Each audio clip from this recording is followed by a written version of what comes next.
My mother used to take me on the city bus to go downtown. We had to go to the back of the bus. We're going to stand together. We're going to sing together. We're going to stay together. We're going to moan together. We're going to groan together. And after a while, we'll have freedom. This day and time, it bothers me today to see still we're dealing with racism.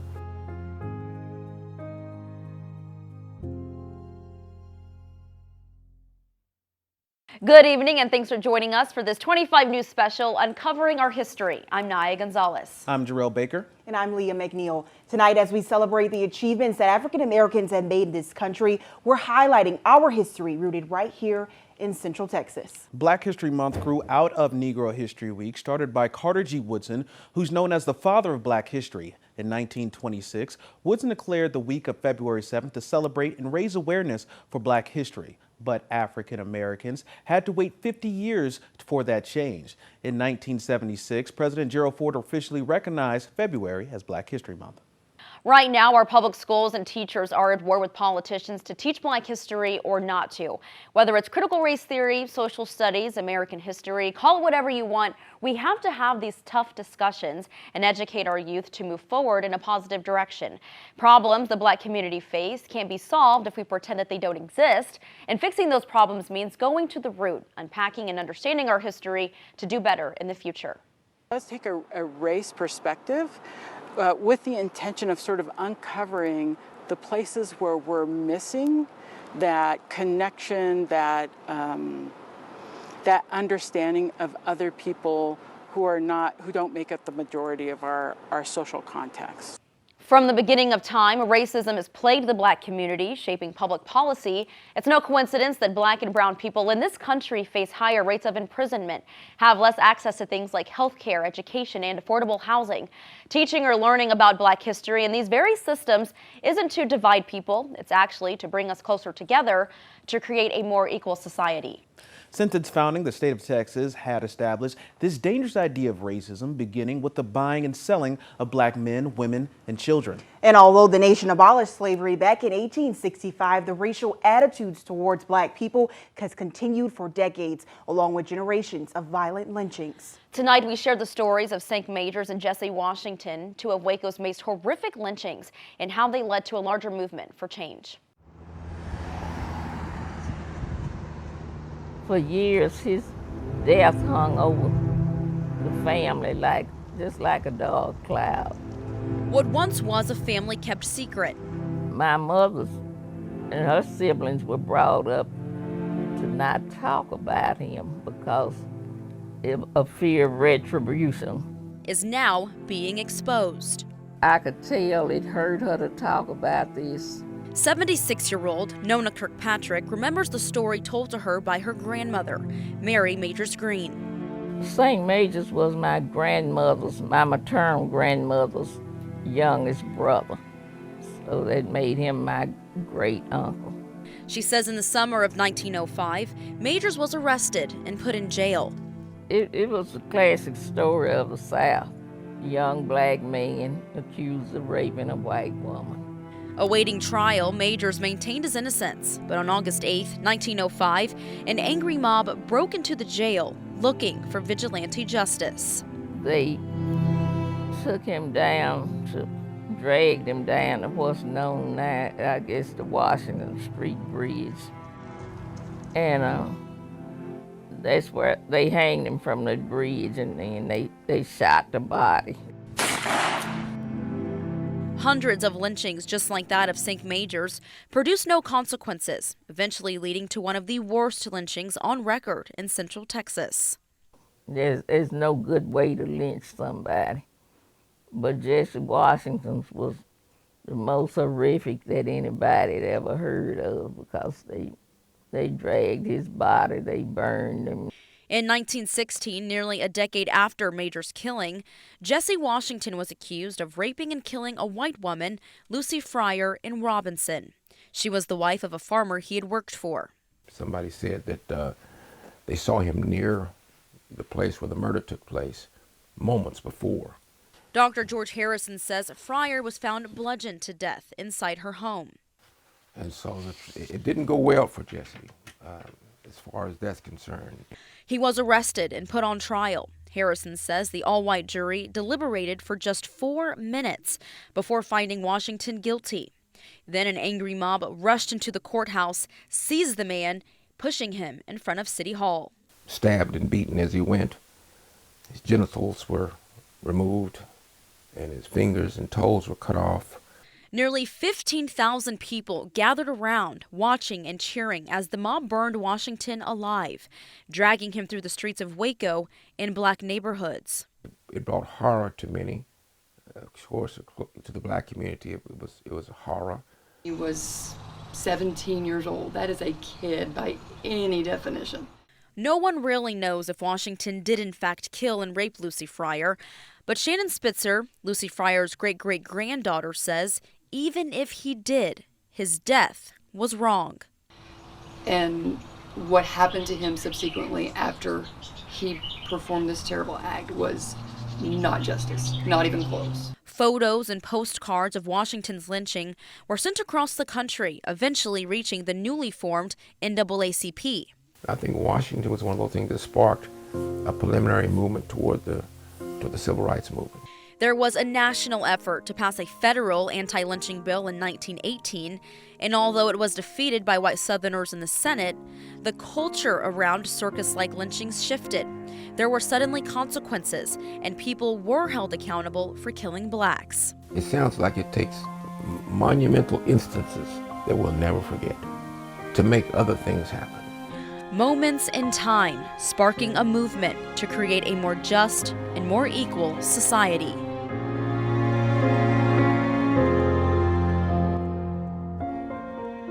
Strides have been made to right the wrongs of the past. In 2016, then Waco Mayor Malcolm Duncan Jr. held a formal ceremony to acknowledge and apologize for Washington's death. And the last 5 years have been quite the journey. In July, the Texas Historical Commission approved plans to honor Jesse Washington, St. Majors, and 41 other people lynched in Waco with a historical marker. The Waco NAACP and Community Race Relations Coalition say they've worked hard to honor the lives murdered, bringing Waco's darkest history front and center for those visiting City Hall. The groups say the marker will have an official dedication on May 15th. Looking at the scores of people lost to lynching is truly staggering. The NAACP says more than 4,700 people died at the hands of lynch mobs between 1882 and 1968. 3,400 of those deaths were black people. Texas ranks third in the nation for killings outside of legal proceedings, with at least 493 deaths. The advocacy group says 79% of lynchings took place in the South.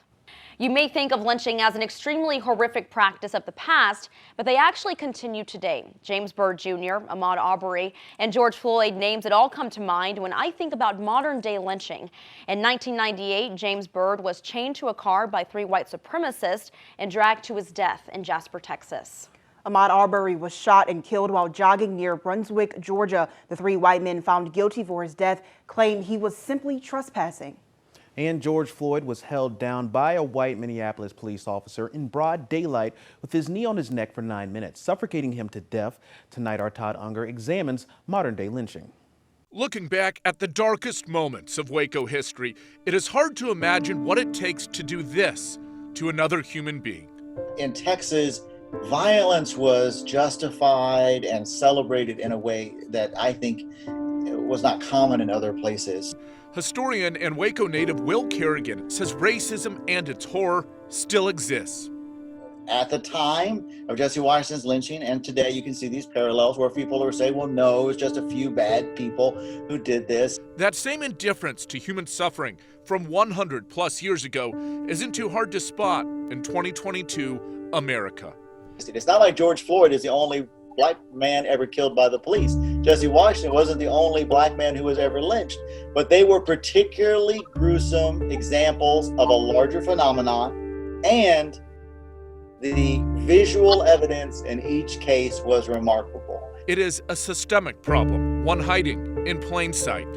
How do you go from a lynching with 100 people to a lynching with 15,000? Well, on the way to that lynching with 15,000 are a lot of other lynchings in which time after time, no one does anything about it.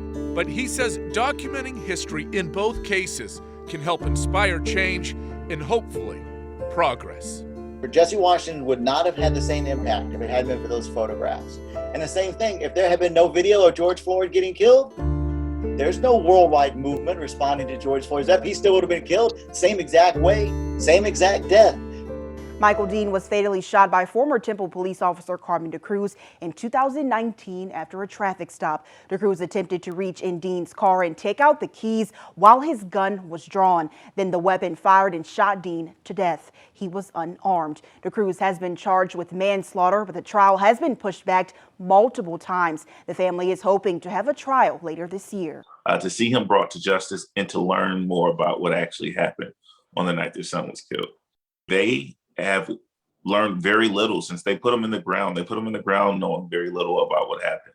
In Killeen, Patrick Warren Sr. was fatally shot by Officer Reynaldo Contreras during a mental health call in January of 2021. The family called KPD for a resource officer to help Warren Jr., who was in a manic state. Systems are failing mental health individuals.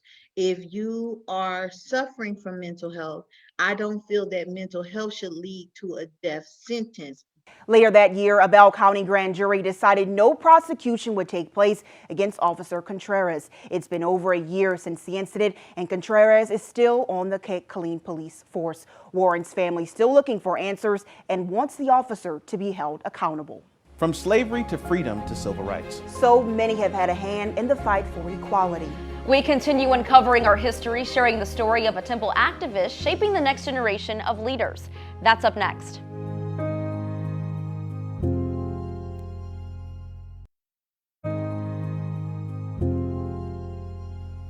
Civil rights icons from the 1960s have paved the way for today's activists. Over a decade, the Temple NAACP president, Benny Walsh, has taken what he's learned firsthand from those leaders, now using it to build meaningful connections in the community and spark change, all while inspiring the next generation of leaders.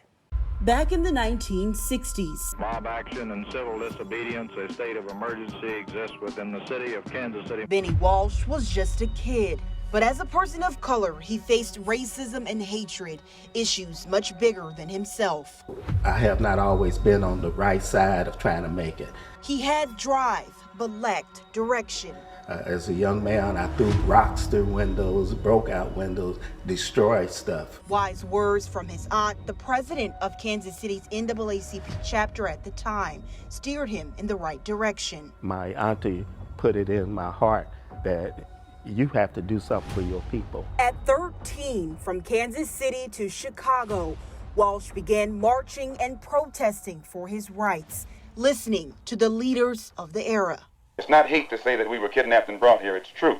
It's not hate to say that we were Jim Crow, discriminated and segregated, it's true. We aren't going to let any dogs or water hoses turn us around. We aren't going to let any injunction turn us around. They're my heroes, the police, my heroes. And once they came together, it made a difference. It made a great difference in my life. Combining the teachings of the greats, now sharing that with Central Texas. Whatever is going on in the community, if I can get my footprint on it, I'm going to put my footprint on it because I want to be part of what's happening, especially when it comes to voting and voting rights. A lot of us realize and recognize that the change that we want to see isn't going to happen by just protesting, but really getting involved and knowing what's going on in our local government. We've been known to go out to all kinds of events and register voters. Younger community members now following his lead. We don't care who you vote for. Our goal at Wake Up Temple is to really just empower you to do so and exercise that right.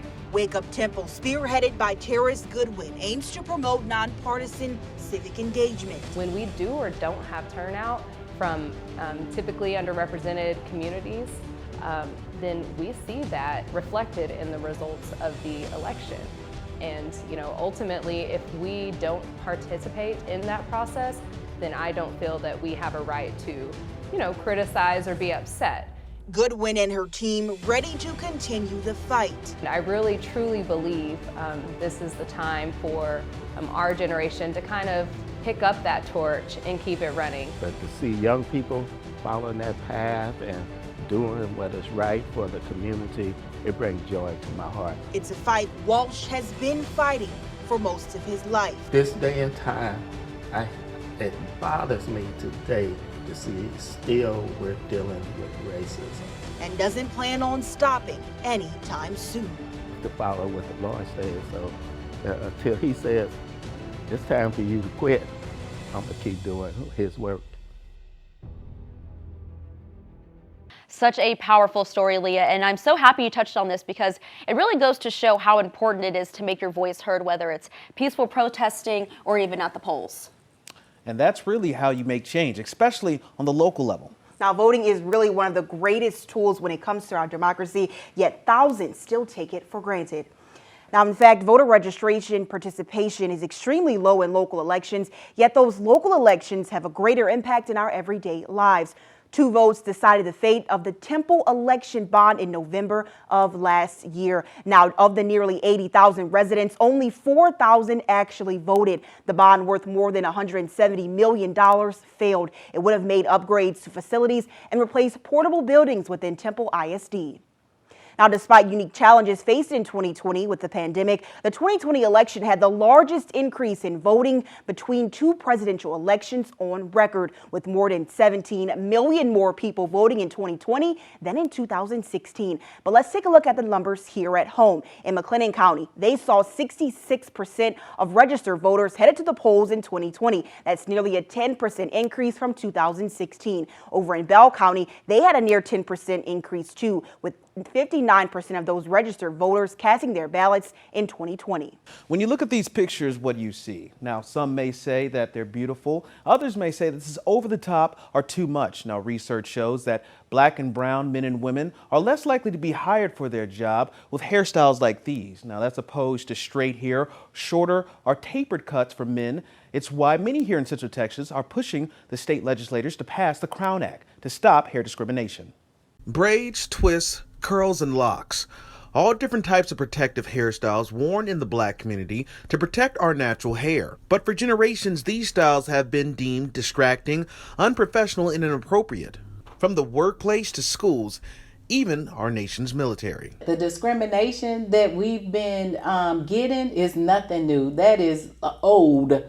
A long time ago. Local veteran Lavina Sabri says she and several of her fellow soldiers were judged based on something so simple: hair. They're not really hiring her based on her work ethic or her experience, or even him on his work ethic or his experience. They're discriminating against them just because of the way that their hair looks. Yet it's much more complex. That's why Sabri created the Armed Forces Natural Hair and Health Expo. Since 2010, it's been an outlet for the community to celebrate black hair. I love to see people happy, and I'm just a servant. And so when I get a note from a mom that says, oh, my daughter, she loved to see the women with the natural hair, and now she wants her hair natural, that's why I do it. A small step toward a bigger change and acceptance, like the Crown Act, a bill that would ban educational, employment, and housing discrimination on the basis of hair texture or style. Passing this type of legislation in the state of Texas will really bring us forward, and it will have an impact on all of our lives. State Representative Retta Bowers is working to make the Crown Act law to protect people like Maddox Cozart, a biracial Troy ISD student who spent nearly 2 weeks in in-school suspension last year for wearing braids in his hair, violating a decades-old school dress code policy at the time. It's disheartening because he's a child. A child shouldn't have to go through any of this over hair. Maddox and his mother, Hope, testified alongside Representative Bowers and other victims of hair discrimination at the state capitol last year. We needed that kind of backing so that they really could make what's happening to some of us a reality. The bill did make it to the floor to be voted on this past session, but Representative Bowers, Sabri, and others plan to teach people about the legislation and why accepting our hair is accepting who we are. I think once they familiarize themselves with it, they will no longer fear or feel uncomfortable about it because then they understand it. When you get away from the fear of the unknown and you educate yourself, we'll be able to move forward in all instances. When I was talking with Sabree and Representative Bowers, they pointed out that hair discrimination is a problem in our line of work too. I remember when I first started working in the news, I'd get some people saying to get a low cut because twists are unprofessional. This actually reminds me of something, Jarrell. I don't know if either of you have experienced this, but getting a compliment that's actually an insult. Absolutely. Yeah, so all my life I've always gotten, oh, you have good hair for a black girl. Yeah, I've definitely heard that one too, Naya. Yeah, same. I always get questions about if my hair is real and what I mix with because it looks too good to be black. Now, as working as a journalist, I've also heard you are so articulate. What does that even mean? Yeah, it kind of gives the connotation that black people aren't educated or something. Yes, exactly. What about you? Yeah, there's people who told me that, well, you're pretty smart for a black guy. Yeah, so these are called microaggressions. Intentional or not, they can be hurtful because they point out false stereotypes about black people. Saying I have good hair for a black girl insinuates that all black people have bad hair, which is false. Clenching your purse or your wallet around a black person because you think that they might rob you. Again, it insinuates that all black people are violent or commit crimes, and again, that is a false narrative. Absolutely. I know some people may be asking, how can I avoid being a microaggressor? Well, for starters, being aware of your own bias is key. Educating yourself and always asking why. Why do I think this way? Why does this person make me feel this way, even though I've never met them before? And if you happen to commit a microaggression, it doesn't mean you're a racist or a bad person. It means you need to educate yourself. We're all human, we all make mistakes, and we're all learning. As long as you make a conscious effort to be better, you'll do better.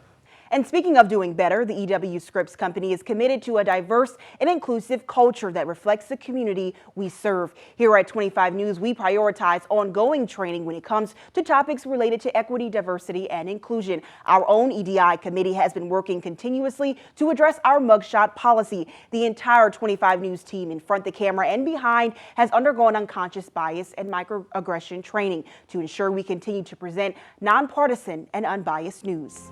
Now, don't go anywhere. We have so much more. That's right. Next, we're talking about mental health in the black community. How a young girl from Compass Cove is spreading awareness and breaking the stigma.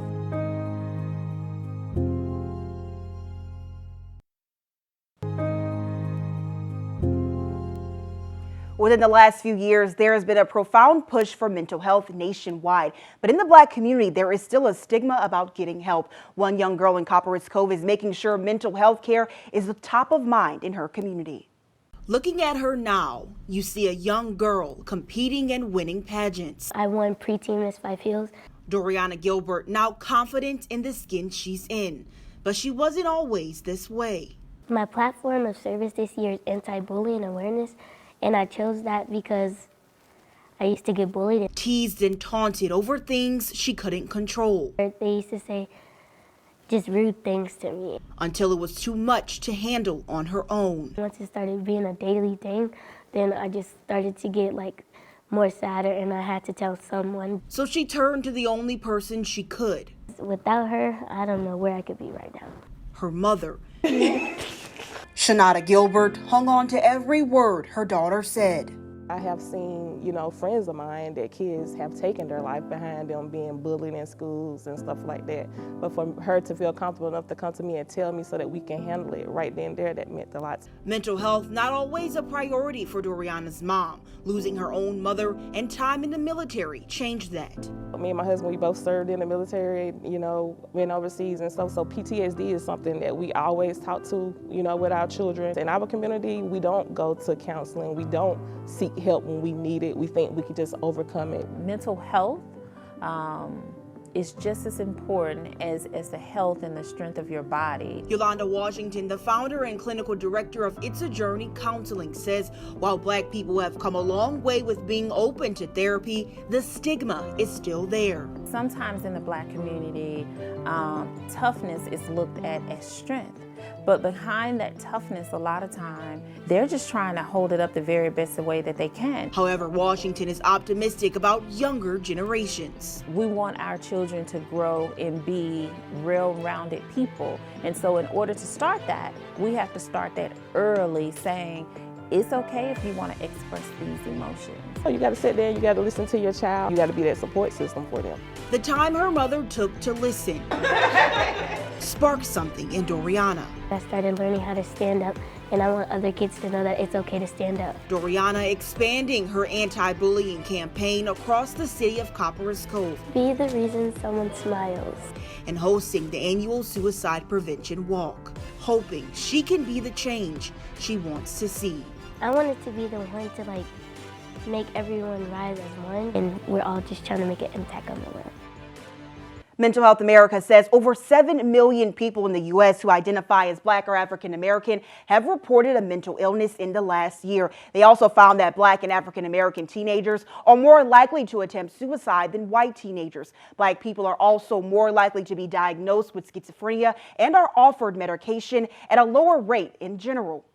For generations, it's been a powerful force of unity and progress. After the break, we examine the history of the Black church and its impact right here in Waco.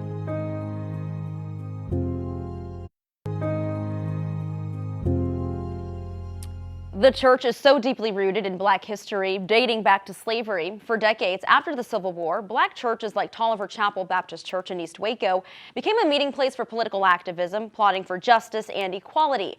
Today, it's a beacon of hope, a symbol of how far we've come, and the foundation to continue moving the Black community forward. Outside these walls, the world can be harsh. But inside, you can find peace and restoration.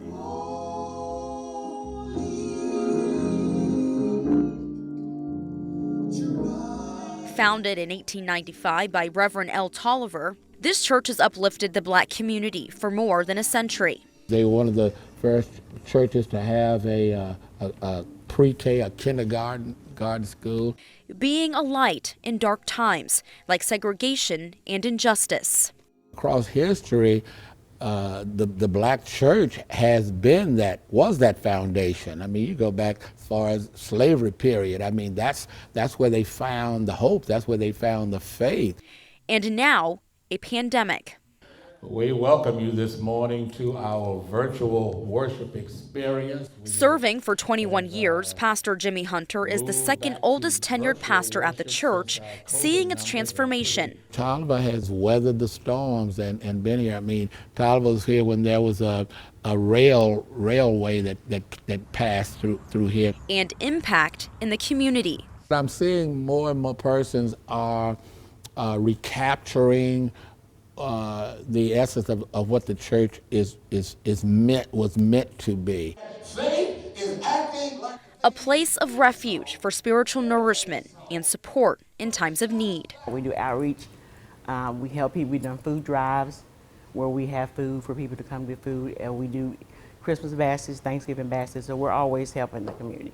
When there have been certain serious situations in the community, we have, found ourselves present in those things. So the church has got to stay engaged with community and not segregated from community. One of the major hurdles facing the coronavirus vaccine, getting people to take it. Nearly 1/3 of Black Americans remain hesitant to get the vaccine. Low vaccine rates, including among African Americans. Nationwide, there was hesitancy in the Black community about COVID-19 vaccines, and we saw that same hesitancy right here in our own community. But Tolliver Chapel took the lead, providing education and encouragement. It also became a vaccine site to keep people safe. Longtime member Robin Irving says, no matter the issue, the church is there. With everything that's going on, this is where we come to the church, and God. We don't have anywhere else to go but to God and the church. He can do it what no other power is able to do. Yeah. Joe Bishop has been a part of Tolliver Chapel since 1976. He says here, you're not alone. It's just a place that you can go and come and feel all your burdens are relieved because you have help here. People here love you. This is a church, well, it's a family. So whether it's racism, hair discrimination, police brutality, or even a pandemic, the church is the foundation. Because when everything is gone, the church will still be standing. For generations to come.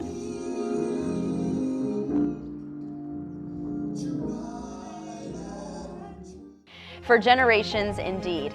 That'll do it for our 25 News special, uncovering our history. Thank you for joining us tonight. You can find the full special online at kxxv.com or on your 25 News mobile app. And don't forget to tune in tonight at 10 for more 25 News. Until then, have a good night.